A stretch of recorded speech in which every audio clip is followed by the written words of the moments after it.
As we said earlier, exit polls show that an overwhelming majority of Latino and Asian American voters, more than 70% of each group, voted to re-elect President Barack Obama on Tuesday. Combined with black voters who supported President Obama in even higher numbers, these voters of color were able to carry key states for the president and give him the big win over Republican challenger Mitt Romney. So, what inspired such a huge turnout? A lot of us predicted a lack of enthusiasm. We know the Romney campaign counted on us staying home. We're talking about that with Democratic strategist and MSNBC contributor Karen Finney, Republican strategist Elroy Sailor, Deborah Simmons of the Washington Times, and Pennsylvania State Senator Vincent Hughes. Glad both of you guys figured out the pocket square thing. All right. This obviously what was a very interesting week. Obviously, huge election. Mitt Romney's campaign was absolutely stunned. Yeah. I mean, it was crazy. They had to cancel the fireworks. He had no concession speech planned. They even canceled the credit cards that night. They paid for cab rides going home. And so what about the turnout and how the Obama campaign were really able to micro-target voters down to literally the street they lived on? Yeah.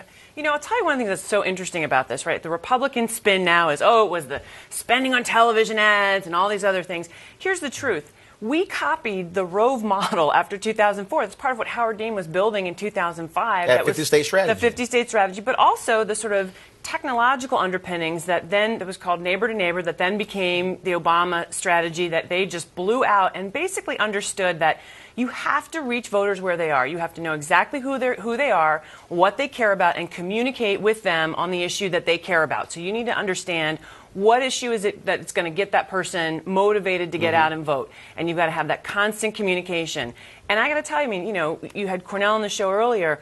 Earlier in the evening on Tuesday, when I was talking with him, they pretty much knew they had it because they knew by Election Day who they had to reach, where those people were, and they knew when those people had been reached. So they had a pretty good sense all along what was going on. Yeah, I read one story where the Romney campaign, they were quoted as saying, how did they find folks in this county, you know, in this area of Florida? We never thought there were even Democrats there. I mean, that showed you how, with the details, they were able to really hone in on those critical voters. And of course, they're still counting in Florida, but the president, they've already conceded, the president likely will come out with a 60,000, 70,000 vote advantage. Those small numbers, honing in like that, that's how you deliver. Well, I try to be a person of optimism. Now, here's how we make Republicans make lemonade out of lemons. Go buy some lemonade. They can afford it. They can afford it. Okay. What Republicans are going to have to do now is they're going to have to realize that our policies cannot just be spoken and directed to white males. It's going to create a better opportunity, I think, for African Americans, Latinos, women, and other coalitions. Here's why. Because the Democrats ran a policy campaign that was void of specific issues that impacted those coalitions. Republicans ran a campaign that was void of specific issues that impacted those coalitions as well. You can talk about health care reform at a national level. You can talk about the bailout at a national level. But there was no empowerment zones targeted to urban areas. There was no enterprise zones targeted to urban areas on either side of the discussion. We did not have a urban debate that was domestic policy focused. So what's going to happen now is you're going to see Republicans saying, well, we have to win. Our party is shrinking. We have to talk to these demographics. Now, I hope that the Democrats don't continue to take black folks and other minorities for granted and think they can continue in talking about those issues. But I think that's the lemonade that comes out of the lemon. It's going to force Republicans to start talking about these issues. You know, I've been hearing this for 50 years, okay? For 50 years, maybe even longer, the Republicans said we got to do a better job about reaching out to black folks and Latino folks. And I've been waiting for them to do this better job. They ignored them in the electorate. I mean, Brother Belcher said it very clearly. We had a very important strategic document that was provided to us. It was called the census. The people were there. We knew we were there. The Obama campaign perfected 4 years ago the ability to use technology to attach themselves and to connect themselves to people all across the board. Republicans have got to move in this direction because it's best for the country. They're captured now by the hard right. They got a hold on them. All right? And they got to kick these guys to the curb so that the country can move forward. That's what's going on right now. That's the trick you guys need to work on. Well, no, but wait a minute. First of all, I think the Republican Party needs to get rid of this GOP thing, this grand old party. Grand old party of what? This is 2012. It's old. Yeah, exactly. Exactly. Here's the thing. Here's the thing. I mean, we even had candidates running, Republicans running as civil rights Republicans, and I'm like, what does that mean? Here's the thing.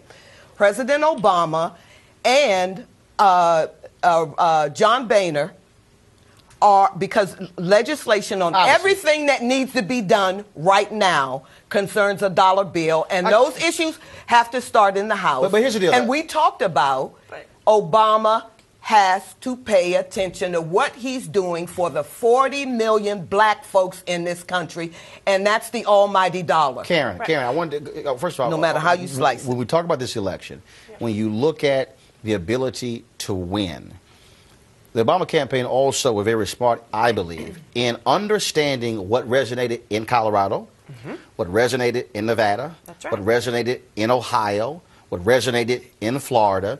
And when you look at the fact that they only lost one of the battleground states. That's right. All that defense conversation Mitt Romney was having about spending $2 trillion more did not win him Virginia. But also the point that Cornell made, that the dog whistle politics and a lot of that hateful rhetoric didn't work. And even now they keep it up. Oh, people just want free stuff. The takers won. And you see that fool Ted Nugent and Sean Hannity, and they all, I mean, it is as if they didn't learn what took place on Tuesday. Well, but here's the thing, and this goes to your point. You're wrong about the messaging. While it's true that the broader national messages weren't necessarily targeted to communities, the whole point of micro-targeting is that you micro-target your message. So in Colorado, it was a very targeted message to those voters about very specific issues. To African-American voters, very targeted messaging. Karen, what was the message that was targeted to the brothers in Detroit? So a lot of the broader messaging, it was, again, I haven't seen their data, but whatever they decided they needed to talk to those voters about, and I'll tell you what, for women who also increased our share of the electorate by 2%, this message about, all this hateful, women aren't smart enough to make their own decisions kind of language. It's not just about what Todd Aiken said and what the others said, but really having respect for people. And I think also when the president talks about an America that works for everybody and a much more inclusive vision, I think that is part of what people also were wanting to hear. Folks, hold tight 1 second. We're going to go to a break. And going to the break, we're going to actually play a soundbite from the president's speech on Tuesday night. When we come back, we'll continue our roundtable. Here's President Barack Obama Tuesday night in Chicago. I believe we can seize this future together because we are not as divided as our politics suggests. We're not as cynical as the pundits believe. We are greater than the sum of our individual ambitions, and we remain more than a collection of red states and blue states. We are and forever will be the United States of America. And together, with your help and God's grace, we will continue our journey forward and remind the world just why it is that we live in the greatest nation on earth. Thank you, America. God bless you. God bless these United States.